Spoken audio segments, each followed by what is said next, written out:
Chapter 8. Stefano's Story. Stefano's lawyer advised him to accept the FBI's arrangement. The criminal charges against him would be dropped, and there would be no charges against his clients. He would tell the FBI everything he knew about the search for and capture of Patrick Lanigan. Stefano had easily persuaded Benny Arethea that the FBI was going to arrest him soon. It was more difficult to persuade Paul Adderson at Monarch Sierra Insurance and Frank Gill at Northern Case Insurance. Janes sent agents to both offices to ask questions about the search for and capture of Patrick Lanigan. Both called Stefano by noon and told him to fully cooperate with the FBI. For 4 years, Stefano had worked with these men. He'd earned almost $1 million. He'd spent another $2.5 million of his clients' money, and he could claim success. They'd found Lanigan. They hadn't found the $90 million, but it hadn't been spent. There was a chance of recovering it. Benny Arethea came to see Stefano in his office. He'd listened to the torture tape 3 times. He was certain Patrick had told what he knew, and it wasn't enough.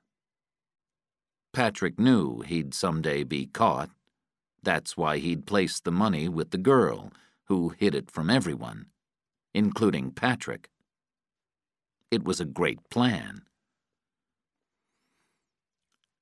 "How much will it take to find her?" he asked Stefano. "I'd guess 100,000, with no guarantees. We have no idea where she is, but we know where she's from, and we know she'll probably go to Biloxi." "Will the FBI know we're still looking?" "No." "And if you find her?" "We'll make her talk," Stefano said, and they smiled. Stefano honestly planned to tell most of what he knew. He knew little, just the name of the Brazilian lawyer who had the money. Now she'd disappeared, and he doubted the FBI would follow her. The money didn't belong to them. And he wanted the FBI out of his life. Mrs. Stefano was extremely anxious. If he didn't reopen his office quickly, he'd be out of business. So, he planned to tell them what they wanted to hear. Most of it, anyway. He'd take Benny's money and chase the girl. Maybe he'd get lucky. And he'd send some men to New Orleans to watch Lanigan's lawyer. The FBI didn't need to know these little details. Stefano sat at a table in the FBI office, his lawyer beside him. "What does your company do?" asked Underhill. "Lots of things," Stefano said. "Watch people, get information, find missing persons." "Were you hired to find Patrick Lanigan?" "Yes, on March 28, 1992. "Who hired you?" "Benny Arethea, the man whose money was stolen." "What did you do after you were hired?" "I immediately flew to Nassau in the Bahamas to meet with the manager of the bank where the theft took place." "Why did Arethea have an account outside the U.S.? "It was $90 million. Nobody wanted the money to appear in a bank in Biloxi." "Where did it come from?" "Here, in Washington. The wire began at 9:30 on the morning of March 26, 1992. At 15 minutes after 10, it reached the United Bank, where it sat for 9 minutes before it was wired to a bank in Malta. From there, it was wired to Panama." "How did the money get wired out of the bank?" "Someone, Mr. Lanigan, we think, prepared false wiring instructions from my client's lawyers, his old firm, and rerouted the money. On the morning the money was wired, he presented himself as Doug Vetrano, one of his partners. He had a perfect passport and driver's license, and he knew all about the money which was being wired from Washington. He had a paper from the office giving him permission to accept the money for the firm and then wire it to the bank in Malta. The other partners, of course, thought he was dead. They had no reason to suspect anyone was after the money. The settlement which produced the $90 million was extremely secret, and only a few people knew exactly when or where the money was wired. So you went to Biloxi to look for clues, and you found that the law offices were bugged. We did. We had two jobs. First, to find Mr. Lanigan and the money, and second, to find out how he'd stolen it. There were 22 bugs in the offices, in every phone, in every office, under every desk. Did you find out where the signals went? He asked. No, but I think he rented a boat. He needed a place to hide and listen to the conversations. A boat is simple and safe. The office is only 600 meters from the beach, and there are a lot of boats out there. Do you have any evidence he used a boat?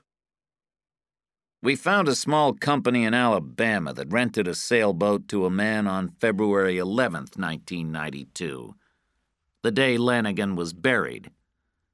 We showed the manager a picture. He said maybe it was Patrick, but he couldn't be positive. The beard was gone, the hair was dark, and he wore glasses and was overweight. What happened to the boat?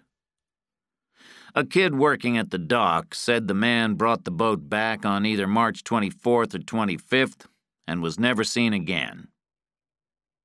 Where did Patrick go? He left the area. He took the name of Doug Vetrano. On the 25th, he flew to Nassau, using tickets in Vetrano's name. He was at the bank when it opened at 9 o'clock. He moved the money and took a flight to New York at 2:30 p.m. Then he stopped using Vetrano's name and used another. We lost him. While Stefano talked in Washington, Benny Arathea and Guy settled in rooms in Biloxi. They believed the girl would have to come there. Patrick wasn't going anywhere. She'd have to come to him. And they had to catch her when she did. Osmar and his boys were still in Rio, watching the same places each day. If she came back, they'd see her. Benny Arathea had moved to the coast in 1985 as an officer of Platt and Rockland, a big defense contractor with a history of overbilling and false claims. One of their small divisions had received a $990 million Navy contract, and Benny was responsible for it. He hated contracting with the government, and he hated living in Biloxi. In 1988, he asked for a different job and was denied. He studied the False Claims Act. This encouraged people to report overbilling in government contracts. Then he went to Charles Bogan for help filing a claim with the government. The lawsuit was filed in September of 1990, with the allegation that $600 million had been overbilled. If Benny could prove this, he'd receive 15% of that amount, and 1/3 of that would go to the law firm. Bogan gave information to the press, and the company lost business. After a year, Platt and Rockland agreed to repay the $600 million. Benny got ready to receive his fortune, and Bogan and the partners got ready to spend theirs. Then Patrick disappeared, and so did their money. Stefano's next questioner was Warren. "When did your group form?" he asked. "After we lost Patrick in New York, we waited. Nothing happened. I'd met with Benny Arathea, and he agreed to pay $1 million to finance the search.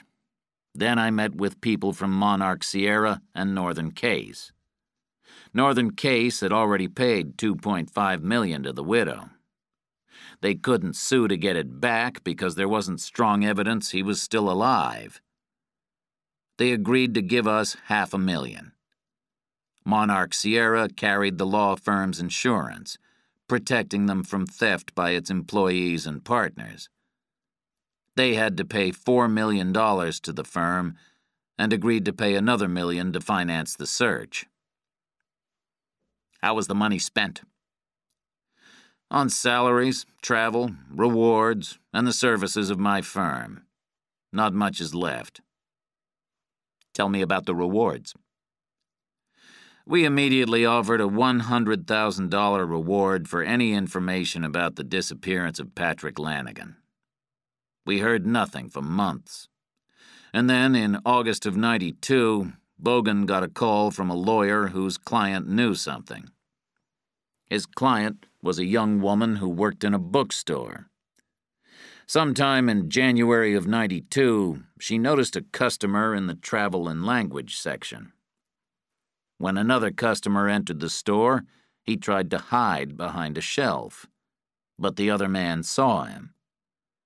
'Patrick, it's been a long time,' he said. And the two men talked about their law careers. The one called Patrick was anxious and left as soon as he could. 3 nights later, he came back, picked out a language course, paid for it, and left quickly. 3 weeks after that, the girl saw in the paper that Patrick Lanigan had been killed in a terrible car crash, and she recognized his picture. Then, 6 weeks later, there was a story about the stolen money. When she learned about the reward, she went to her lawyer." "So what was the language?" "Brazilian Portuguese.